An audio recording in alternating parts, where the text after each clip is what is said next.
کے لیے سورہ فاتحہ۔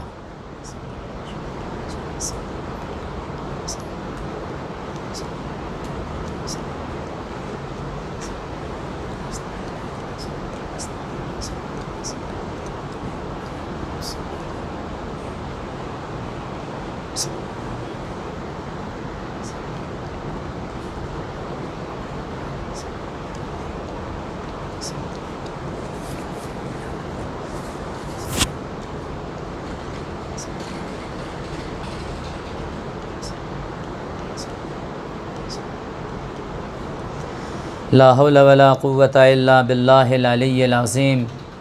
اعوذ باللہ من الشیطان الرجیم۔ بسم اللہ الرحمن الرحیم۔ الحمد للہ رب العالمین، والصلاة والسلام علی سید الاشرف الانبیاء والمرسلین، خاتم النبیین، حبیب الہ العالمین، مولانا و مولا الکونین، جد الحسن والحسین، ابی القاسم محمد، اللہم صل علی محمد وآل محمد وآلہ الطیبین الطاہرین المعصومین المظلومین، واللعنۃ الدائمۃ علی اعداء الدین اجمعین، اما بعد، فقد قال اللہ عز اسمہ فی محکم کتابہ ومتقن بیانہ وقولہ الحق۔ بسم اللہ الرحمن الرحیم۔ یا ایہا الذین آمنوا اتقوا اللہ کونوا مع الصادقین۔ وقال اللہ ایضا یا ایہا الذین آمنوا کتب علیکم الصیام کما کتب علی الذین من قبلکم لعلکم تتقون۔ عزیزان گرامی، آپ کی خدمت میں آج کا یہ تیسرا درس ہے اور عنوان ہے رمضان کریم کی افادیت، رمضان سے فائدہ اٹھانا۔ رمضان اصلاح نفس کا بہترین مہینہ ہے، رمضان تزکیہ نفس کا بہترین مہینہ ہے، رمضان اپنے اندر تقوی اور پرہیزگاری کو پیدا کرنے کا عظیم ترین مہینہ ہے، رمضان خدا کی جستجو اور اپنے خدا کو پا لینے کا بہترین مہینہ ہے، رمضان اپنی کھوئی ہوئی ذات کو واپس لانے کا مہینہ ہے، رمضان اپنے آپ کو پہچاننے کا مہینہ ہے، رمضان خدا کی نعمتوں سے حقیقی فائدہ اٹھانے کا مہینہ ہے، رمضان اپنے آپ کو جہنم سے آزاد کرنے کا مہینہ ہے، رمضان اپنے آپ کو بلند کرنے کا مہینہ ہے، رمضان اپنے ایمان کو اضافہ کرنے کا مہینہ ہے، رمضان اپنے آپ کو بصارت سے نکال کر بصیرت میں لانے کا مہینہ ہے، رمضان اپنے امام کی خوشنودی کو حاصل کرنے کا مہینہ ہے، رمضان خدا کی معرفت کا مہینہ ہے، رمضان ولایت کا مہینہ ہے، رمضان رسالت کا مہینہ ہے، رمضان خدا کی توحید کو سمجھنے کا مہینہ ہے۔ حد یہ ہے کہ رمضان اپنے اندر ان صفات کو داخل کرنے کا مہینہ ہے جو امام زمانہ عجل اللہ تعالی فرجہ الشریف کے حقیقی منتظرین کے اندر ہونے چاہیے۔ اللہم صل علی محمد وآل محمد۔ رمضان کی بہت زیادہ خصوصیتیں ہیں عزیزان گرامی۔ رمضان خود ایک مبارک مہینہ ہے، اس لیے بعض روایتوں میں یہ آیا ہے کہ رمضان کو فقط رمضان نہ کہو بلکہ رمضان کو ماہ رمضان المبارک کہو یا ماہ شہر اللہ کہو۔ اس لیے حدیثوں میں یہ آیا ہے کہ رمضان شہر اللہ، رمضان اللہ کا مہینہ ہے، و شعبان شہر نبیک، اور شعبان کس کا مہینہ ہے؟ نبی کا مہینہ ہے، و رجب و شہر رجب، رجب کا مہینہ ہے۔ یعنی یہ تین مہینے اللہ تعالیٰ نے مبارک قرار دیے ہیں، رجب کا مہینہ، شعبان کا مہینہ اور رمضان کا مہینہ۔ یعنی سب سے پہلے ولایت شروع ہو رہی ہے، ولایت کے بعد پھر رسالت شروع ہو رہی ہے، رسالت کے بعد پھر توحید کا نمبر آتا ہے۔ یعنی اللہ تعالیٰ نے بھی اس ماہ میں مسلمانوں کو سمجھانے کے لیے یہ تین مہینے رکھے ہیں کہ اگر تم خدا کو سمجھنا چاہتے ہو، اگر تم توحید کو سمجھنا چاہتے ہو، اگر تم اللہ کی نعمتوں کو سمجھنا چاہتے ہو، اگر تم شب قدر کو درک کرنا چاہتے ہو، اگر تم خدا کی قدرت کو سمجھنا چاہتے ہو تو تمہیں سب سے پہلے ولایت کو سمجھنا ہوگا۔ اگر تم نے ولایت کو سمجھ لیا تو رسالت کو سمجھنا ہوگا، اگر رسالت تک پہنچ گئے تو انشاءاللہ خود بخود توحید کو سمجھ میں آ جائے گی۔ سمجھ رہے ہیں نہیں؟ یعنی رجب ولادت باسعادت حضرت امیر المومنین ہے، اور شعبان میں کیا ہے؟ امام حسین علیہ السلام کی ولادت ہے، جو بہرحال مخصوص ہے پیغمبر اکرم سے، اور رمضان کیا ہے؟ اللہ کا مہینہ ہے۔ تو اس طریقے سے انسان ولایت کے ذریعے سے رسالت تک پہنچے گا، اور رسالت کے ذریعے سے توحید تک پہنچے گا۔ یعنی ہمارے یہاں ولایت اسٹرانگ ہونا چاہیے، رسالت اسٹرانگ ہونا چاہیے۔ اگر یہ دونوں چیزیں محکم ہو جائیں گی، یعنی ولایت اور رسالت اگر ہم سمجھ لیں گے، تو عزیزان گرامی توحید بالکل آسانی سے سمجھ میں آ جائے گی۔ یا اگر توحیدی اگر انسان کو صحیح معنوں میں سمجھ میں آ جائے تو انسان رسالت کو بھی آسان طریقے سے سمجھ جائے گا، اور جب رسالت کو صحیح آسان طریقے سے سمجھ جائے گا تو ولایت کو بھی آسان طریقے سے سمجھ جائے گا، پھر اسے الجھنے کی ضرورت نہیں رہے گی۔ صلوات پڑھ دیں محمد اور آل محمد کی ذات پر۔ اللہم صلی علی محمد و آل محمد۔ تو رمضان کا مہینہ آ چکا ہے، اور یہ رمضان کا مہینہ مبارک مہینہ ہے، ماہ رمضان المبارک۔ اس لیے قرآن کریم نے اس کی تعریف بھی بہت اچھی کی ہے۔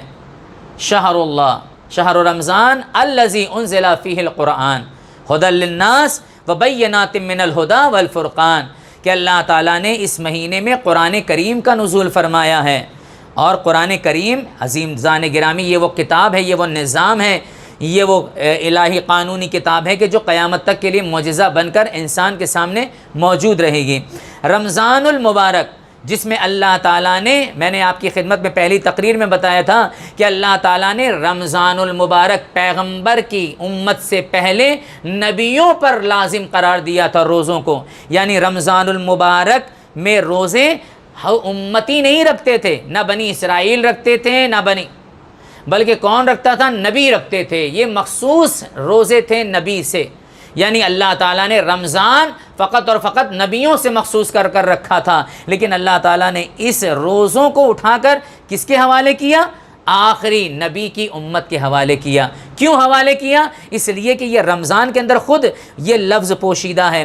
رمز کے معنی ہوتے ہیں جلا دینا۔ اللہ تعالیٰ اس ماہ میں ولایت کو درک کرنے والوں کے لیے، رسالت کو سمجھنے والوں کے لیے، نبی سے محبت کرنے والوں کے لیے، علی سے بے پناہ محبت کرنے والوں کے لیے، اولاد فاطمہ اور اولاد رسول سے محبت کرنے والوں کے لیے، اللہ نے اس ماہ میں شیطان نے جو 11 مہینوں تک اپنی کوشش کر ذہنی طور پر، روحی طور پر، معنوی طور پر، روحانی طور پر جو بے قرار کیا ہے، جو پریشان کیا ہے، جو بہکایا ہے، ان سارے گناہوں کو جلا دینے والا اللہ تعالیٰ نے یہ مہینہ رکھا ہے۔ اگر اس میں قربتاً الی اللہ، خالصتاً لوجہ اللہ، علی کا چاہنے والا، پیغمبر کا امتی، پنجتن کا ماننے والا روزہ رکھ لے گا تو پروردگار دو عالم اس کے سارے گناہوں کو معاف فرما دے گا، اسے جہنم سے آزادی کا پروانہ عنایت فرمائے گا۔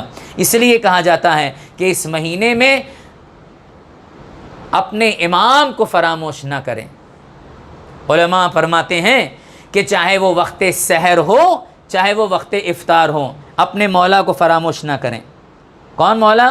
ہمارا آخری مولا، امام زمانہ عجل اللہ تعالی فرجہ الشریف، صلی علی محمد و آل محمد۔ اور عزیزان گرامی، اس مہینے میں بہت زیادہ اعمال ہیں، بہت زیادہ اعمال ہیں۔ قرآن کریم کی تلاوت آپ کریں، صدقہ دیں، غربا کی مدد کریں، اب حسب حیثیت، جیسی حیثیت ہو ویسی مدد کریں، اور اسی کے ساتھ ساتھ روزہ دار، اگر آپ روزہ نہیں رکھ سکتے ہیں، جو روزہ رکھا ہوا ہے آپ اس کا احترام کریں، اور جو روزہ رکھا ہے بلکہ اسے افطار کرائیں، افطار کرانے کا بھی بہت زیادہ ثواب ہے۔ فرماتے ہیں کہ روزہ رکھنے سے زیادہ ثواب اس کو ملے گا جو روزہ افطار کراتا ہے، چاہے وہ ایک قطرہ آب ہو، چاہے وہ ایک کھجور کا ٹکڑا ہو، بہت زیادہ ثواب ہے عزیزان گرامی۔ اور سب سے بہترین عمل کیا پتہ ہے آپ کو اس مہینے میں؟ مولا کائنات حضرت علی ابن ابی طالب علیہ الصلوۃ والسلام، اللہم صلی علی محمد و آل محمد، پیغمبر خدا حضرت محمد مصطفیٰ صلی اللہ علیہ وآلہ وسلم سے سوال کرتے ہیں کہ یا رسول اللہ، ماہ رمضان المبارک میں سب سے بہترین عمل کون سا ہے؟ تو پتہ ہے پیغمبر نے کیا فرمایا؟ اے علی، اس ماہ میں اللہ نے سب سے بہترین عمل یہ رکھا ہے کہ انسان گناہوں سے بچے، بلکہ گناہوں کی فکر بھی نہ کرے۔ یعنی ایک طرف گناہ سے بچنا بھی ہے اور دوسری طرف گناہ کی فکر بھی نہ کرنا ہے۔ گناہ سے بچنا یہ افضل اعمال ہے رمضان المبارک میں، دوسرا کیا ہے؟ گناہ کی فکر بھی نہیں کرنا ہے. کاش یار رمضان نہیں ہوتا تو آج میں میوزک سنتا، رمضان نہیں ہوتا تو آج میں یہ بنا کر کھاتا، آج اگر رمضان نہیں ہوتا تو میں یہ گناہ کر لیتا، یہ کر لیتا، وہ کر لیتا، مارکیٹ چلا جاتا، مووی دیکھ لیتا، انجوائے کر لیتا. یہ تصور گناہ بھی کیا ہے؟ روزے پر اثر انداز ہوتا ہے. عزیزان گرامی، بہترین عمل کیا ہے کہ انسان گناہ سے بچے. حد یہ ہے کہ اس گناہ کے بارے میں بچار بھی نہ کرے، سوچ بھی نہ کرے، فکر بھی نہ رکھے. عزیزان گرامی، یہ بھی افضل ترین اعمال ہے. آئیے ایک اور چیز بتاتے ہیں، آخری بات. چونکہ آج شب جمعہ ہے اور شب جمعہ مخصوص ہے امام زمانہ عجل اللہ تعالیٰ فرجہ الشریف کی ذات گرامی سے.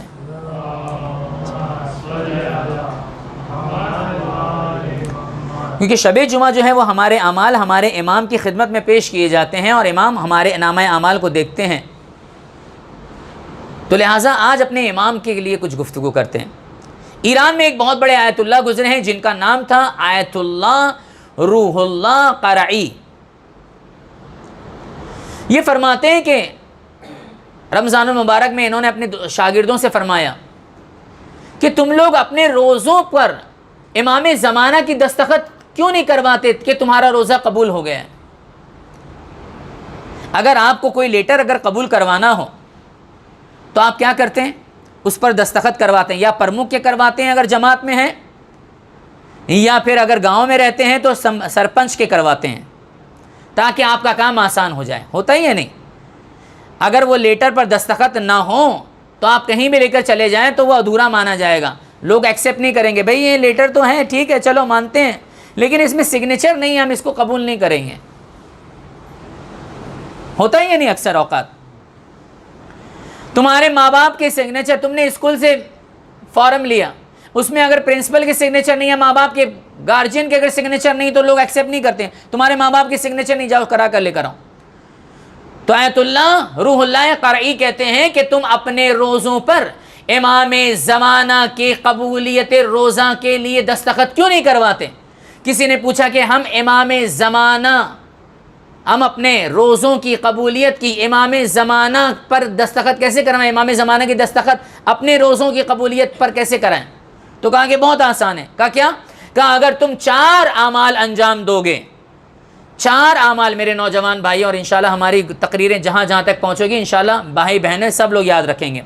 فرماتے ہیں کہ اگر ہم 4 عمل انجام دیں گے تو انشاءاللہ وہ 4 عمل امام زمانہ کو پسند آئیں گے، اور وہ 4 اعمال بجا لانے کی بنیاد پر امام زمانہ ہمارے روزوں کے نام اعمال پر اپنی قبولیت کی دستخط کریں گے. جب امام زمانہ ہمارے روزوں کی نام اعمال پر دستخط کر دیں گے تو ایمان سے بتائیے وہ روزہ قبول ہوا یا نہیں ہوا؟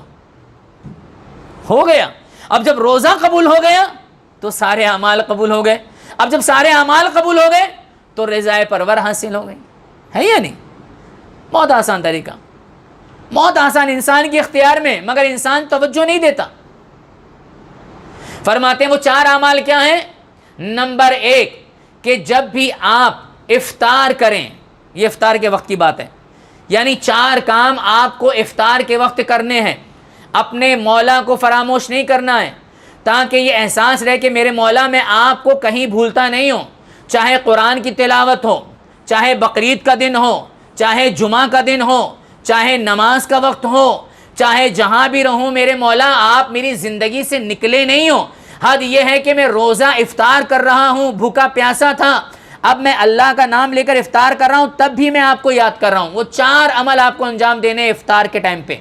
نمبر 1 پہلا کام، جب بھی آپ افطار کریں، افطار کرنے سے پہلے ایک سورہ فاتحہ جناب مادر امام زمانہ نرجس خاتون کو ہدیہ کریں. سورہ فاتحہ، ایک سورہ فاتحہ جناب نرجس خاتون جو امام زمانہ کی والدہ ہیں ان کو ہدیہ کریں. انشاءاللہ تعالی امام زمانہ راضی ہو جائیں گے.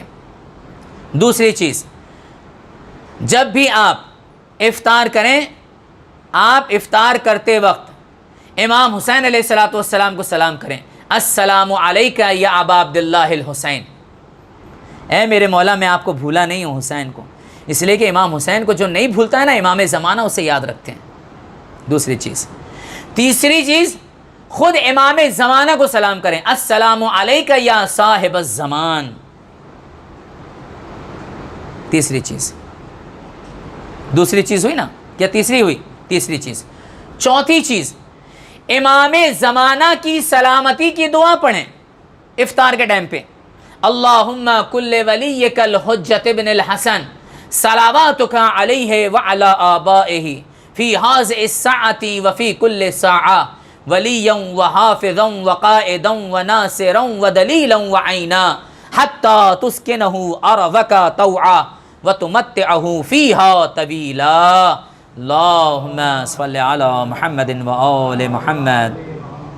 انشاءاللہ یہ 4 عمل اگر آپ انجام دیں، پہلا کون سا ہے بتا سکتے ہیں آپ حضرات؟ پہلا کون سا عمل ہے؟ احسن، امام زمانہ کی والدہ کو فاتحہ یعنی ان کی بارگاہ میں سورہ فاتحہ کا نذرانہ پیش کریں. نمبر 2، امام حسین علیہ السلام کو سلام کریں. نمبر 3، امام زمانہ کو سلام کریں. نمبر 4، سلامتی امام زمانہ پڑھیں. جب آپ نے یہ کر لیا تو آپ کا دل کیا ہو جائے گا؟ افطار کے وقت حرم خدا ہو جائے گا. جب حرم خدا ہو جائے گا تو آپ کی ساری چیزیں اللہ کی بارگاہ میں قبول ہو جائیں گی. آپ کا روزہ ایک مخصوص روزہ ہو جائے گا. اپنے روزوں کو عظیم بنائیں. اس لیے چھٹے امام فرماتے ہیں کہ اگر تم چاہتے ہو کہ تم اپنے امام کے حقیقی منتظر قرار پاؤ تو تمہیں چاہیے کہ تمہارے اندر تقویٰ ہونا چاہیے. اپنے آپ کو پرہیزگار بناؤ. اور پرہیزگار جب بنائے گا انسان جب اپنے امام کے بارے میں ہر وقت سوچتا رہے گا کہ میرا یہ عمل امام کو پسند ہے یا نہیں، میری یہ چیز امام سے راضی ہے یا نہیں، میرا یہ کرنے سے امام میرا راضی ہوگا یا نہیں. یہ ساری چیزوں پر اگر نگاہ رکھتے ہوئے اگر انسان آگے بڑھے گا تب کہیں جا کر حقیقی منتظر بنے گا. یہ رمضان ایک تمرین ہے امام زمانہ کی معرفت کی. یہ رمضان ایک تمرین ہے اپنے آپ کو حقیقی منتظر امام زمانہ بنانے کی. آئیے ہم سب مل کر دعا کرتے ہیں کہ پروردگارہ تجھے واسطہ ہے محمد اور آل محمد کا، شہدائے کربلا و سرائے کربلا کا. پروردگار یہ جو وبا کرونا پھیلی ہوئی ہے اس کا خاتمہ فرما. پروردگار جو مومنین مریض ہیں انہیں صحت کاملہ اور عاجلہ عنایت فرما. ہمارے مرحومین کی مغفرت فرما. جو مومنین مسلسل دعاؤں میں، نمازوں میں اور قرآن کریم کی تلاوت میں شرکت کر رہے ہیں، پروردگار انہیں ہر قسم کی عارضی اور سماوی بلاؤں اور بیماریوں سے محفوظ فرما. پروردگار کائنات میں جہاں جہاں بھی شیعان حیدر کرار ہیں ان کی جان و مال، عزت اور آبرو کی حفاظت فرما. پرچم اسلام کو سر بلند فرما. دشمنان اسلام کو نیست و نابود فرما.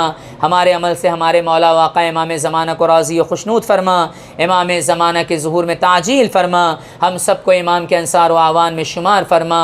ربنا تقبل منا انک انت السمیع العلیم. جو مومنین مریض ہیں کرونا کی وجہ سے ان کی صحت کاملہ اور عاجلہ کے لیے 5 مرتبہ اما یجیب کی تلاوت فرمائیں.